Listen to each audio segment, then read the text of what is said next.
returning to my channel. So I was tagged by my buddy over at Movie Massacre. I'll post a link to his channel in the description box. He does a lot of reviews on horror movies, so if you're a horror fan, definitely go check him out. Now, he tagged me to answer some questions about me and the horror genre, which I am all for, so let's do this. First question is, favorite standalone slasher?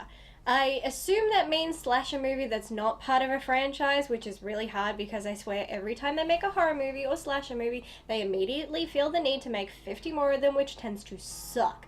This might be considered cheating, but I'm going to say 2004's Club Dread.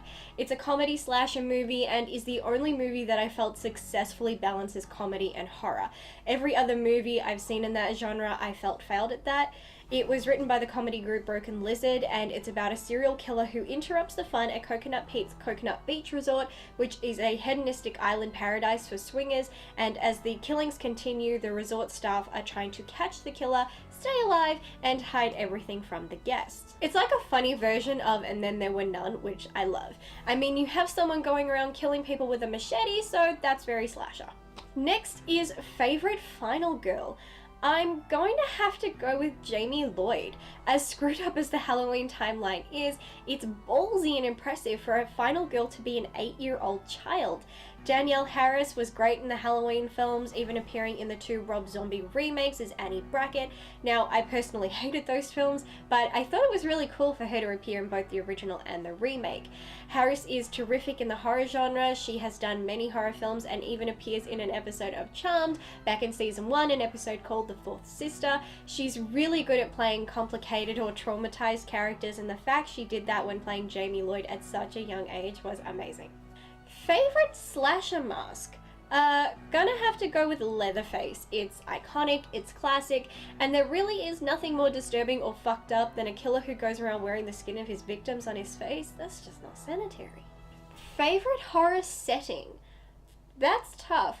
Frankly, as good as a horror movie may be, most of the settings are pretty ridiculous and not remotely realistic. They love to go with the classic stranded in the middle of nowhere, but it always happens to be this one particular nowhere is home to a serial killer, or car breaks down and the person they ask for help is a serial killer, or they knock on a door and they happen to knock on the door of a psycho killer family. I think my favorite, simply because it's the most realistic, is the home invasion setting. You're just at home minding your own business when people break into your home and terrorize you. We hear stories of this happening around the world, not always to the extent as in horror movies, but it happens and that's quite terrifying, so I'd say that one. Favorite slasher kill? Okay, so this isn't a slasher movie, but slashing kind of takes place, so I'm going with it. Spoilers if you haven't seen this movie. In the 2008 French film Martyrs, not the bullshit American remake, one of our main characters appears to be haunted by a creature that constantly attacks her and just cuts the fucking shit out of her on a regular basis. It is graphic, it is brutal, and I felt it. And then it takes a turn that really hits your heart and head. We learn there is no creature, that she is so traumatized and riddled with guilt for escaping her captivity as a child and leaving this other person behind, that she has created this person in her mind who seeks revenge by attacking her. But in actuality, there is no person, it's just her, and what she's doing is cutting herself up over and over and over again. Her back, her arms, her legs, and she's convinced it's this person angry with her for leaving her.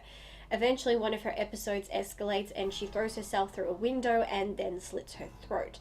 This film in general is so beyond intense, but this one scene is physically exhausting and painful. It is confronting and it emotionally hits you like a ton of bricks. Worst slasher ever made? A Nightmare on Elm Street remake. I can't describe how much I hate this movie. I saw it at the cinema with my brother and we spent most of our time laughing. There are plot holes everywhere, but Freddy is the worst thing about it. He's not scary, he brings nothing original, his look looks fake, it doesn't look believable, it sometimes comes off like bad CGI. He is just this bitter dead pervert who is more annoying than anything. It's such a disgrace to the franchise. Give me Robert Englund or don't bother. Favorite nude scene has to go to Sleepaway Camp. The final scene in this movie is so unexpected, it's iconic. No one sees it coming and it really stays in your head. Spoiler if you haven't seen it. The end of the movie reveals the young girl everyone was bullying was the one going around killing everyone, but it's also revealed that she's not a she, she's a he. And the last scene is her just standing there completely naked, and at first you just see her looking shocked, but then the camera pans to show you the body of a man, and then you see the penis, and it's just shock. It's just a reveal you don't see coming, and it's also rare to see full frontal male nudity, so that's cool. Definitely going with this scene. I loved being tagged in this. I'm going to tag some fellow YouTubers to give this a try if they are up to it. So I tag The Silver Screen Analysis, The BS Review, Almost Sideways, Tyler Calvert, Half Cocked, Movie Chronicles by Frenchie from the Block, and Dr. Movie 91. And I'm going to stop there, or I will end up tagging everyone I'm sub to on YouTube. Thank you so much for watching this video, and thank you to my friend who tagged me. If you're not already, then please subscribe to my channel, and I will catch you in the next video. Bye!